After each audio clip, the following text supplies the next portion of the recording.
Our facilitators will share with us the highlights from their breakout sessions. In no particular order, we've asked our facilitators, we've given them each a grand total of 1 minute. Listen intently. They're going to speak fast, so tell us which workshop you were facilitating and what some of the highlights were.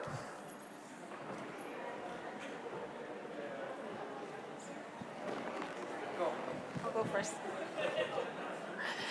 Hi, my name is Julie McGregor. I'm Senior Legal Counsel at the Assembly of First Nations, and I facilitated the Indigenous Policing and Indigenous Laws breakout session here in this room.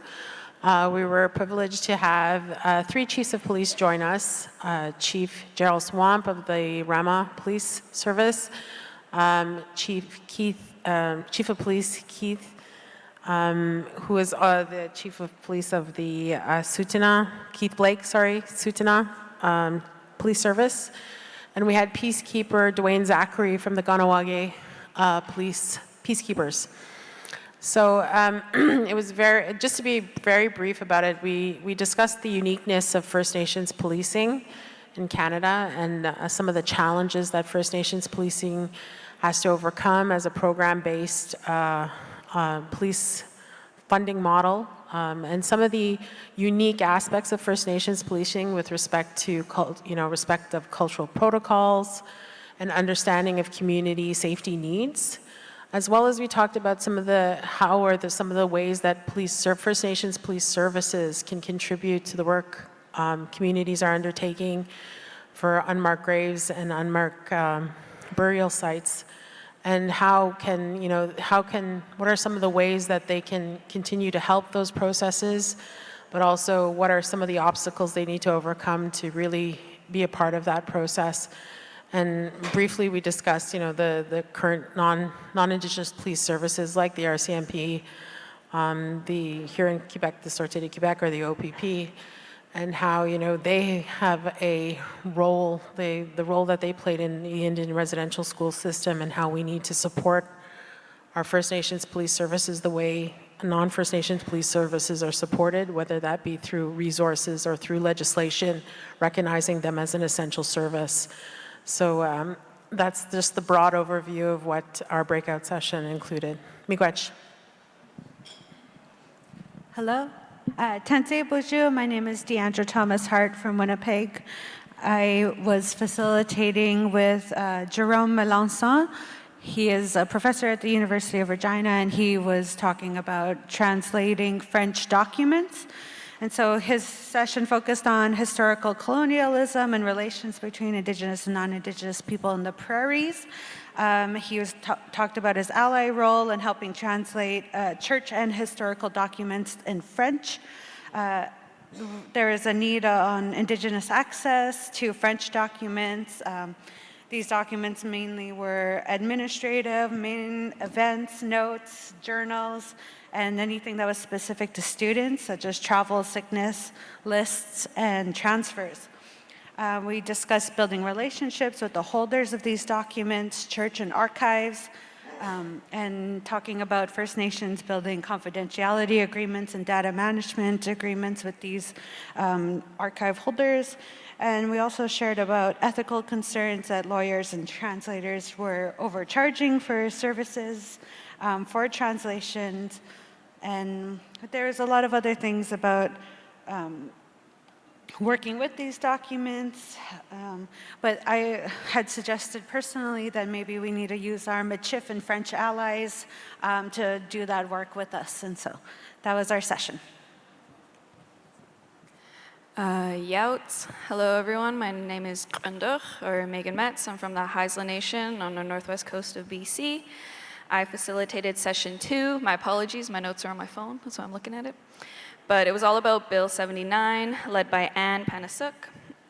Bill 79 is an act to authorize the communication of personal information to the families of Indigenous children who went missing or died after being admitted to an institution.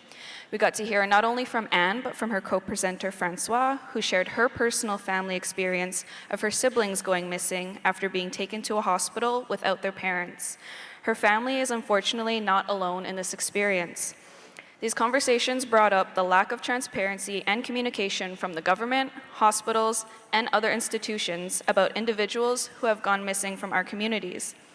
Bill 79 helps facilitate access to these records for families who wish to locate their missing relatives. As this bill is currently only in place in Quebec, someone had stated in our question period that we should all come together in solidarity for our missing children and push to have this or a similar bill like it adopted in all of our provinces and territories.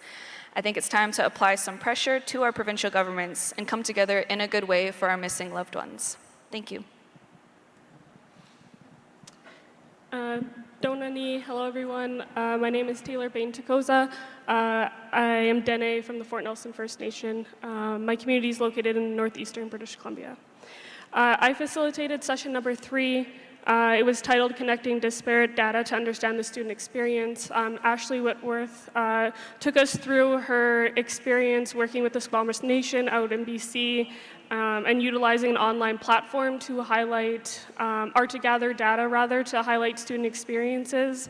And through this platform that she used, she talked about how she was gathering data from a bunch of different data points to then provide a timeline to survivors and or their families if they had passed.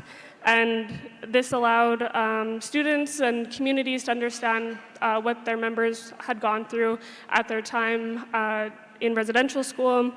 And instead of giving people big stacks of papers of everything that they were finding about a specific student, they did this, she provides the information in a really simplified way so that survivors and communities can have that information and be able to use it in any way that they see fit.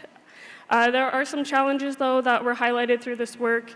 Our presenter simply put it that it's complicated and overwhelming to gather these data points, especially using an online platform that hasn't been used yet. And so through this process, they're hoping to build it out so other communities can utilize it. And I think a big challenge that they're facing is community agreement sharing. Community sharing agreements around data sharing is something that they're running into to make that happen, but I look forward to seeing what good work comes out of that project. Great job, facilitators. Thank you.